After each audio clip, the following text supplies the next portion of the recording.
آج 10 مئی 2026 بمطابق 22 ذی-القعدہ 1447 ہجری. یہ اناؤنسمنٹ کرنا اس لیے ضروری ہے کہ اگلے سنڈے کو 29 ذی-القعدہ 1447 ہجری ہوگا. عین ممکن ہے کہ منڈے والے دن یکم ذوالحجہ 1447 ہجری ہو. تو جن لوگوں نے قربانی کرنی ہے ان کے لیے اسپیسیفکلی آج اناؤنسمنٹ کرنا ضروری ہے، کیونکہ اس وقت اگر ہماری یہ ویڈیو اپلوڈ ہوئی تو آپ کے پاس وہ وقت نہیں رہے گا کہ آپ اس سنت کے اوپر عمل کر سکیں.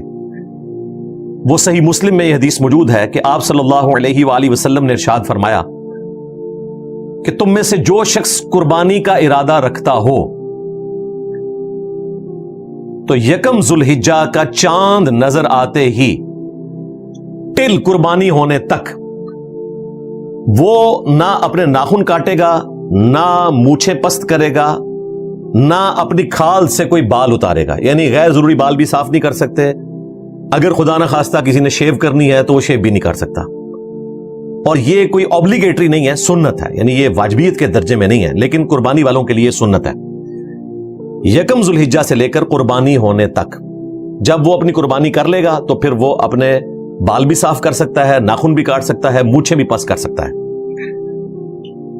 اب یکم ذوالحجہ 1447 ہجری عین ممکن ہے کہ منڈے والے دن ہو، اور اگلا ہمارا جو پبلک سیشن ہے وہ سنڈے والے دن اگر ہم نے ریکارڈ بھی کروایا تو اپلوڈ ہوتے ہوئے تو منڈے ہو جائے گا.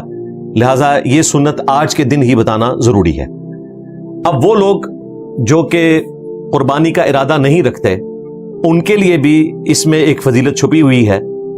اسی کانٹیکسٹ میں ایک حدیث ہے سنن نبی داؤد کے اندر، سنن نسائی کے اندر، اور المستدرک للحاکم میں بھی موجود ہے. امام حاکم نے اس حدیث کو صحیح کہا اور امام ذہبی نے موافقت کی کہ اللہ کے محبوب صلی اللہ علیہ وآلہ وسلم نے ارشاد فرمایا، اللہ تعالیٰ نے مجھے حکم دیا ہے کہ میں 10 ذوالحجہ کو عید کا دن ڈکلیئر کروں، قربانی کے دن کو. اور پھر آپ علیہ السلام نے قربانی کی جب ترغیب دلائی تو ایک صحابی نے عرض کیا، اے اللہ کے محبوب صلی اللہ علیہ وآلہ وسلم، میرے پاس تو ایک دودھ دینے والی بکری ہے، وہ بھی مجھے کسی نے گفٹ کی ہوئی ہے، تو کیا میں اسی کو قربان کر لوں؟ یہ صحابہ اکرام علیہم رضوان کا جذبہ تھا کہ ٹوٹل ان کے پاس ایسٹ ایک بکری ہے جس سے وہ دودھ حاصل کرتے ہیں، اور وہ بھی اللہ کی راہ میں قربان کرنے کے لیے تیار ہے. تو اللہ کے محبوب صلی اللہ علیہ وآلہ وسلم نے فرمایا کہ تمہیں اس بکری کو قربان کرنے کی ضرورت نہیں ہے. البتہ جب عید قربان کے دن باقی لوگ قربانی کر رہے ہوں گے تم اپنے ناخن کاٹ لینا، غیر ضروری بال صاف کر لینا، تو اللہ تعالیٰ تمہیں ایک مکمل قربانی کا ثواب عطا فرما دے گا. اللہ اکبر کبیرہ والحمد للہ کثیرہ وسبحان اللہ بکرۃ واصیلا. اور اس میں امپلائیڈ ہے کہ پھر ایسا شخص بھی یکم ذوالحجہ کا چاند نظر آنے سے لے کر قربانی کے دن تک اپنے جسم سے کوئی بال ریموو نہیں کرے گا، ناخن نہیں کاٹے گا، اور پھر جیسے ہی 10 ذوالحجہ کے دن کسی بھی جگہ پر کوئی ایک قربانی ہو گئی تو وہ اپنے بال ریموو کر لے، ناخن کاٹ لے، تو اللہ تعالیٰ اسے مکمل قربانی کا ثواب دے دیں گے. لیکن مسلم شریف کی حدیث میں تو قربانی کرنے والے کے لیے تو اسپیسیفکلی یہ سنت ہے. اب یہ سنت کوئی واجبیت کے درجے میں نہیں ہے، لوگ پوچھ رہے ہوتے ہیں، لیکن کوشش کرنی چاہیے کہ ایٹ لیسٹ اگر ہم حج پہ جانے میں کامیاب نہیں ہوئے تو چند دنوں کے لیے حاجیوں کی اس سنت کے اوپر عمل کر لیں. بیسیکلی اس کو اس کے ساتھ جوڑا گیا کہ جو لوگ وہاں نہیں جا سکتے تو اس سنت کے اوپر ضرور عمل کریں، اور کوشش کریں کہ اگر آپ اپنے خاندان کے سرپرست کی حیثیت سے قربانی کر رہے ہیں تو اپنے خاندان والوں کو بھی ایجوکیٹ کریں جو آپ کے انڈر آتے ہیں کہ وہ بھی اس سنت کے اوپر عمل کریں. 10 ذوالحجہ کے دن یا 11 ذوالحجہ یا 12 ذوالحجہ کو جب بھی آپ کی قربانی ہو تو اس کے بعد پھر آپ اپنے بال بھی ریموو کر سکتے ہیں اور اپنے ناخن بھی کاٹ سکتے ہیں. ایک اور حدیث ہے سنن نبی داؤد کے اندر اسی کانٹیکسٹ میں کہ نبی علیہ السلام جب ہجرت کر کے مدینہ شریف آئے تو انصار مدینہ سال میں 2 دن ایسے مناتے تھے کہ جس میں وہ کھیل کود کیا کرتے تھے. تو آپ علیہ السلام نے ان سے ارشاد فرمایا کہ اللہ تبارک و تعالیٰ نے ہمیں انصار مدینہ کے ان 2 کھیل کود کے دنوں کے بدلے میں 2 عید کے دن عطا فرما دیے ہیں. عید الفطر کا دن جو یکم شوال کو منائی جاتی ہے، اور دوسرا 10 ذوالحجہ کے دن عید الاضحیٰ جو بڑی عید کا دن ہے. یہ اللہ تعالیٰ نے 2 دن عطا فرما دیے. صحیح مسلم شریف میں ایک حدیث ہے جو یہاں پر بیان کرنا ضروری ہے کہ اللہ کے محبوب صلی اللہ علیہ وآلہ وسلم نے ناخن کاٹنے کے لیے، غیر ضروری بال صاف کرنے کے لیے، زیر ناف بال ہوں یا بغلوں کے بال، یا مونچھیں پست کرنے کے لیے 40 دن کی حد مقرر فرمائی ہے. یعنی 40 دن میں ایک دفعہ آپ نے یہ ایکٹیویٹی پرفارم کرنی ہے. عوام الناس میں مشہور ہے کہ جی وہ بال اتنے لمبے ہو جائیں تو کاٹنا ضروری ہو جاتے ہیں. 40 دن کی آپ کے پاس ٹالرنس موجود ہے، اور اگر کوئی 40 دن میں نہیں کاٹتا تو کافر نہیں ہو جائے گا، ایک فطرت والا عمل ہے جس سے وہ دور ہو جائے گا. یہ اس درجے میں نہیں آتا کہ لوگ کفر اسلام کا مسئلہ بنا لیں، لیکن ظاہر ایک سنت ہے، اور سنت مؤکدہ ہے، دائمہ ہے، اور نبی اسلام کی روٹین میں ہے. فطرت ہے سب سے بڑھ کر. اللہ تعالیٰ نے اس فطرت کے اوپر انسان کو پیدا فرمایا ہے. صحیح مسلم میں حدیث ہے کہ 10 چیزیں فطرت سے ہیں. ان میں مسواک کرنا، ناک میں پانی ڈالنا، استنجا کرنا، داڑیاں بڑھانا، مونچھیں پست کرنا، ناخن کاٹنا، بغلوں کے بال کاٹنا یا اکھیڑنا یا صاف کرنا، یہ ساری چیزیں درست ہیں. خواہ کریم کے ذریعے ہو، ریزر کے ذریعے ہو، یہ بھی لوگ پوچھ رہے ہوتے ہیں. اسی طریقے سے ختنہ کروانا بھی نبی اسلام نے ذکر کیا.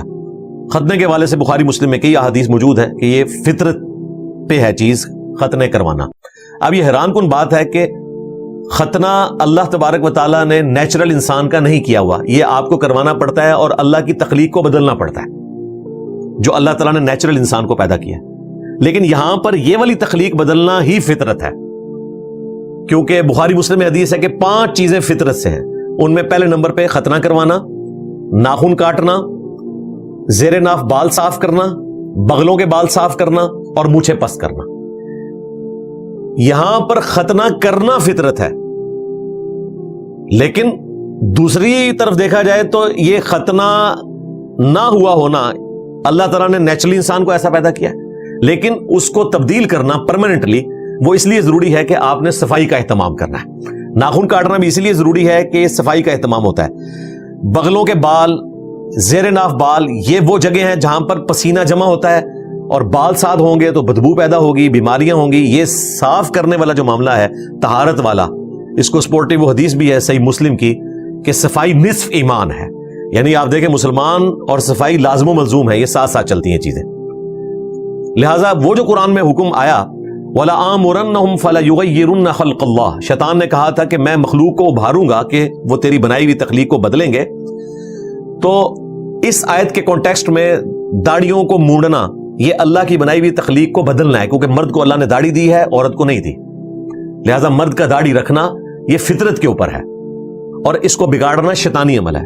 اس لیے ہمارے نزدیک قرآن کی روح سے سورہ النساء کی آیت نمبر 119 کے تحت داڑھی رکھنا ایک مرد کے لیے فرض ہے. کم از کم اتنی داڑھی کہ اس کے چہرے کی کھال چھپ جائے، یعنی جسے عرف عام میں داڑھی کہا جائے. جس طرح ہمارے کرکٹر شاہد افریدی صاحب کی داڑھی ہے، یہ بھی داڑھی ہے.